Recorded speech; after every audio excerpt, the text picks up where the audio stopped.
अस्सलामुअलैकुम। आज है यकुम शव्वाल यानी कि ईद उल फित्र।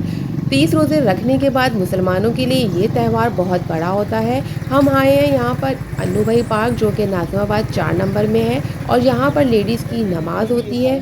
7:30 बजे सुबह का टाइम है। 2 रकत नमाज ईद के अदा करते हैं और तमाम अहले वतन को मेरी तरफ से ईद मुबारक। ये मुसलमानों का बहुत बड़ा त्यौहार होता है जिसे जोशो खरोश से मनाया जाता है। हम बांटेंगे यहाँ पर सवैयाँ बच्चों में जो घर से बना के लाए हैं। तो चलिए ये छोटा सा व्लॉग स्टार्ट करते हैं और मेरे साथ रहिएगा और मेरी वीडियो को लाइक ज़रूर कीजिएगा। अगले व्लॉग तक के लिए मुझे दें इजाज़त और ईद मुबारक।